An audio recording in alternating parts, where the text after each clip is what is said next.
Hello welcome back to my channel.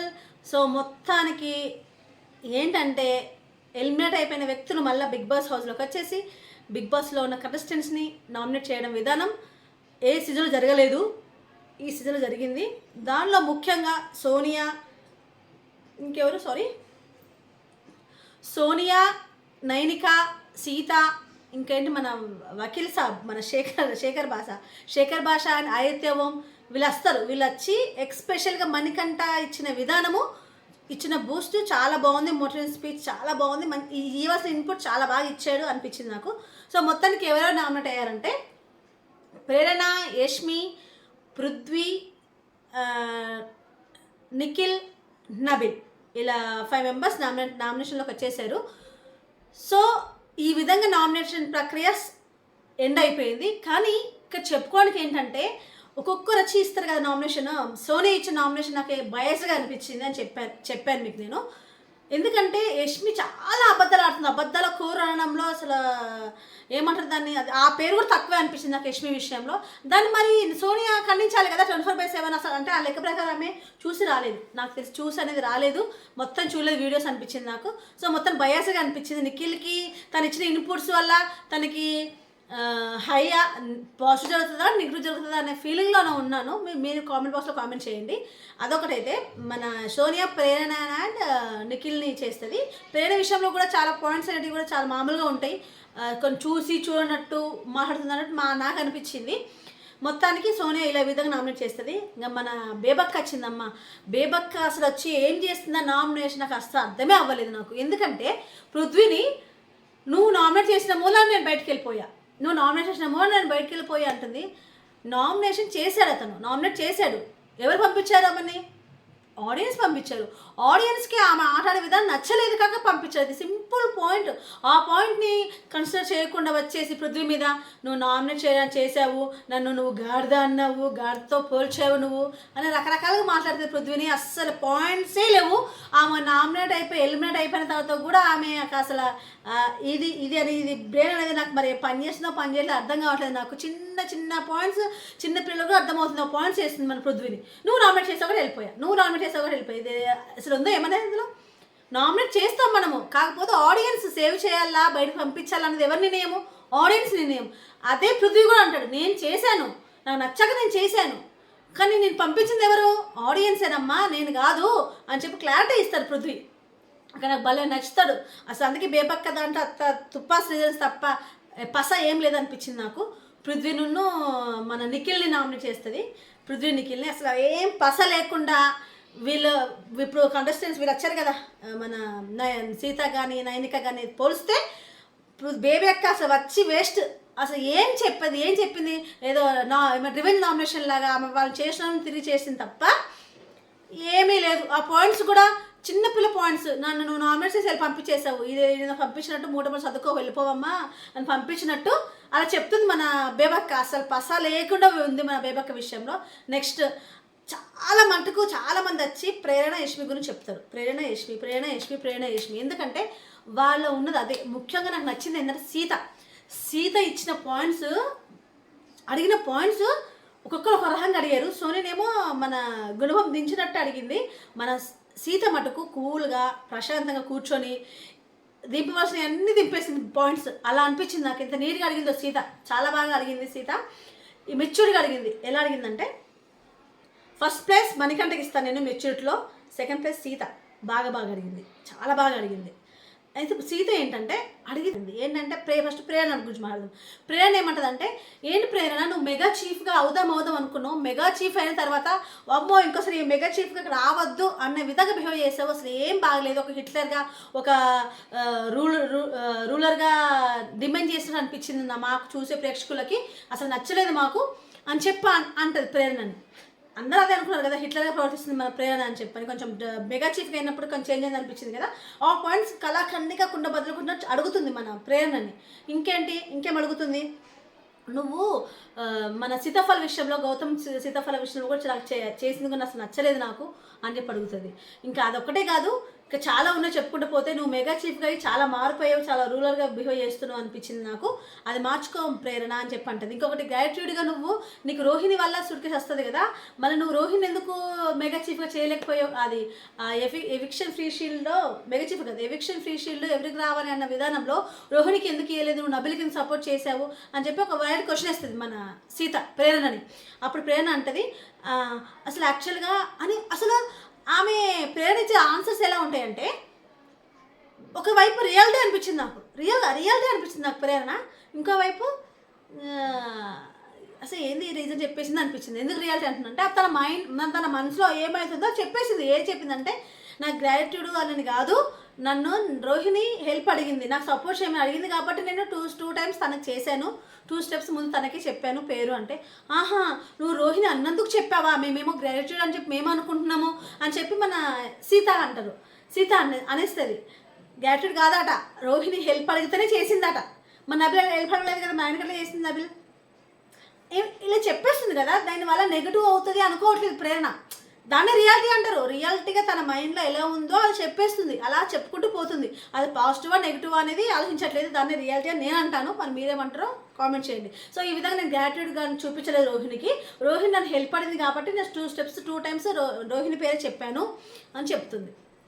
అది దానివల్ల అందరికీ తెలిసిందేంటి, అందరూ తెలిసిపోయింది కదా కంటెస్టెంట్స్కి, ఆడియన్స్కి. సో ఈమె గ్రాటిట్యూడ్ కాకుండా రోహిణి హెల్ప్ అడిగిందని చేసిందా అని చెప్పి ఈ విధంగా అడుగుతుంది. సో నువ్వు మార్చుకో పద్ధతిని అని చెప్పి మన సీత చెప్తుంది. నా తర్వాత సీత యష్మికి ముఖ్యమైన పదము, నువ్వు ట్రాక్ తప్పుతున్నావు, నువ్వు నిఖిల్ మాయలో ఉన్నావు, నిఖిల్ ట్రాప్ వేసాడు, ఆ ట్రాప్లో పడకు, నిఖిల్ ఆడే విధానం వేరు అని ఇక్కడ నిఖిల్ అంటది. అది నాకు నచ్చలేదు, అది నాకు నచ్చలేదు.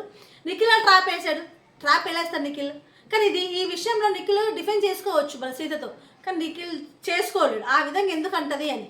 ఇక నిఖిల్ ఏం ట్రాప్ వేసాడు, నువ్వు గట్టిగా చెప్పలేదు, ఆమె నీకు ఫీలింగ్స్ ఎక్స్ప్రెస్ చేసినప్పుడు నువ్వు కళాఖండగా చెప్పలేదు అనడంలో ఒక అర్థం ఉంది. ట్రాప్ ఏంటి, ట్రాప్ ఒకవేళ ఒక అమ్మాయి ఒక అబ్బాయిని ఇష్టపడుతున్నా అంటున్నప్పుడు ఆ అబ్బాయి చూపించే విధానంలో ఈయన కొంచెం తప్పులు ఉన్నాయి, అది ఒప్పుకుంటాను నేను. చెప్పే కదా తప్పులు ఏమైతే ఉన్నాయో, కళ్ళగండగా చెప్పలేకపోయాడు, ఇంకా ఫీలింగ్స్ పెంచడం, కొంచెం ఛాన్స్ ఇచ్చినట్టు హగ్ చేసుకోవడం, ఇది ఒక్కటే తప్ప చెప్తున్నాయి నాకు నీ మీద ఫీలింగ్స్ ఏం లేవు, నాకు బయట ఉంది అని అంటే, కావాలంటే నాకు ఫ్రెండ్గా ఉండు అని చెప్పి వెంటపడ్డదే యష్మి. అది మర్చిపోయి మన నిఖిలే ఏదో ట్రాప్లో పడేశాడు అన్న విధానం నాకు అసలు నచ్చలేదు. సీత అన్న విధానము ఇక్కడ నాకు నచ్చలేదు అంతే. కానీ అయిన పాయింట్స్ మటుకు చాలా బాగా అడిగింది అనిపించింది నాకు సీత. సో ఈ విధంగా ఉంటే ఇంకా మణికంఠ చెప్పని అవసరం లేదు, అందరికి ఎలా ఇవ్వాలో బూస్ట్ అలా ఇచ్చేసాడు. బూస్ట్ మోటివేషన్ స్పీచ్ లాగా అసలు ఎలా అంటే అందరికీ ఇప్పుడు గెలిచేయాలి అన్న లెవెల్లో, గేమ్ ఎలా ఆడాలో అసలు గేమ్ ఎలా ఆడాలో నేను ఇప్పుడు ఆడి చూపిస్తాను అన్న లెవెల్లో అందరూ అసలు ఎవరైతే నామినేట్ చేశారో నిఖిల్ నబిల్తో పాటు అందరూ మిగతా ఉన్న కంటెస్టెంట్స్ అందరికీ మోటివేషన్ స్పీచ్ చాలా బాగా ఇచ్చాడు మన మణికంఠ. అందులో డౌటే లేదు. నేను చెప్పాను మీకు ఇంతమంది వీడియోలో కూడా చెప్పాను, మణికంఠ ఇచ్చిన స్పీచ్ సూపర్ హిట్. ఈ ఎపిసోడ్కి అయితే మరి ఈ రోజు చూపించే దాంట్లో చూడాలి ఎలా ఉంటుందో. సో మణికంఠ వచ్చేసి నబిల్ను నిఖిల్ని చేస్తాడు.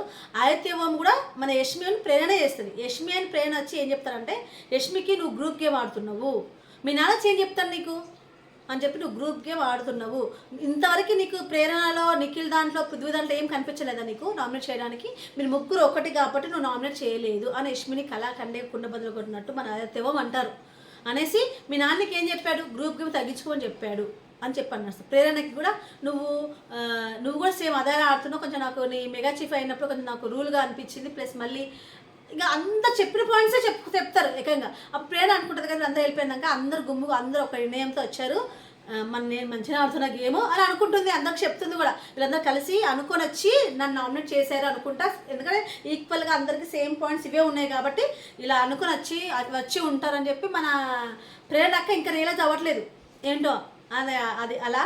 ప్లస్ మళ్ళీ నువ్వు చాలా రూడ్గా మాట్లాడుతున్నావు అని చెప్పి మన ఆదిత్యవం చెప్తారు. ఈ విధంగా మన శేఖర్ భాష అయితే నువ్వు బూతులు మాట్లాడుస్తున్నావు ప్రేరణ, నీ నోటికి అడ్డదుపు లేకుండా బూతులు అనేస్తున్నావు, అసలు నేను షాక్ అయినా, ఇలా మారిపోయింది ఏంటి అని చెప్పి నేను షాక్ అయిపోయినా ప్రేరణ, నాకు అసలు నచ్చలేదు అలా అని చెప్పి యష్మికి ప్రేరణకి మళ్ళీ సేమ్ పాయింట్సే ఒక తిప్పి మొత్తం కన్క్లూజన్ అంటే సేమ్ పాయింట్స్ మీద శేఖర్ భాష మన ఇంకెవరు ఆదిత్యవము వేసినట్టు అనిపిస్తుంది.